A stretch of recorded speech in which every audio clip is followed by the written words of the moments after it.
joined by Congressman Bill Johnson, Republican from the great state of Ohio. Hello, Congressman. How are you, sir? Hi, Steve. How are you? I appreciate you coming on. You did a great thing today. You went on CNN after Barbara Boxer, and you corrected her misstatement that was not corrected by Ashley Banfield, who did correct something else. She said that there was no government shutdown under Tip O'Neill.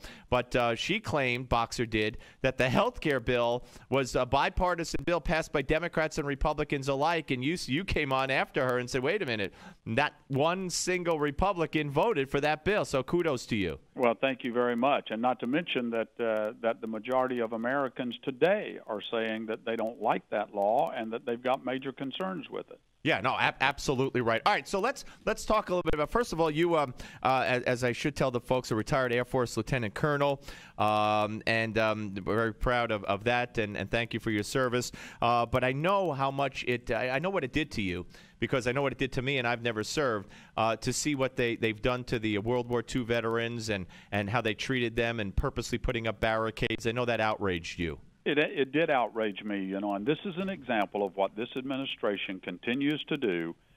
Every time we come up against one of these fiscal issues, they try to make it as painful as they can on the most vulnerable of our Americans, our seniors, our veterans, those that are dependent upon the federal government for the services or for the benefits that they've earned. And it was despicable what they did. In '95, when the federal government shut down, Bill Clinton did not go out and shut down the memorials. No, absolutely not. It's unprecedented. Now I'm watching a monitor of the president saying out there again that Boehner doesn't want to anger the extremists. This high voltage rhetoric, which he is so good at, this divisive rhetoric of his. But let me ask you, having said that, I had Congressman Peter King on a little earlier, and I asked him if there's any talk of possibly backroom negotiations going on or working out some kind of deal that would include maybe funding the government for a year and raising the debt ceiling, which of course would involve negotiations and give and take. He said he's starting to hear that. I also got that from Susan Ferrecchio, chief congressional correspondent at Washington Examiner, that Democrats in the Senate now appear to be open to that, and they will convince Democrats in the House. Have you heard any of these rumblings? Well, I'm certainly hearing things, but we'll have another conference tomorrow, and I will find out more details at that point. But I can tell you right now, this president is going to have to begin to show real leadership. And Steve, leadership is not about sitting in the White House. It's not about holding an office or wearing a title. It's about producing results and influencing the outcome. That's what leaders do. And you don't get to take your ball and go home when things don't go your way. You have to stay in the game. You have to gut it out. That's the American way. We're problem solvers, and that's what we need to be doing in this case. When Harry Reid said to Dana Bash of CNN yesterday, when she said, look, the Republicans in the House have passed funding for the National Institute of Health, and if you could save even one child who has cancer, why don't you just pass it in the Senate? And he said, why would we? He said, I have 1,200 people on furlough in an Air Force base in Nevada, and they have their own problems. Now, if you had said that, sir, or if John Boehner had said that, or Ted Cruz, or any Republican, you'd probably have to resign by now, because notwithstanding the news of the lockdown in Washington today, it would have been the news all day long, and every Republican would have been responsible for that one statement. Yet, Harry Reid gets a pass. Well, he does get a pass, and that is, that's a problem that we've got in our country today. The mainstream media, and Steve, I'm not including you in well, I'm certainly not mainstream. So, the mainstream media today tells the American people what's important. They tell the American people what to think about what's important. They even try to tell the American people who to vote for.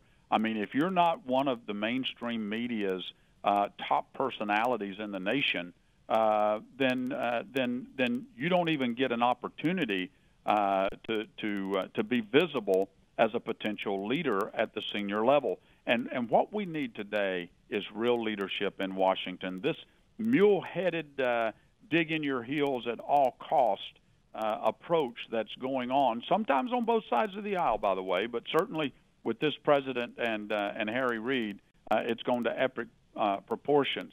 But that kind of attitude has got to stop. That's not what leaders do. Yeah, I got one more for you, Congressman. Yes, where were you? We're talking to Congressman Bill Johnson, Republican, Ohio. Where were you at about 2:30 Eastern time when the shooting, the bullets rang out, and the lockdown took place? Wow, I had just finished the voting series. I was already back in my office in a series of meetings when the alarms went off that said lock your doors and stay inside.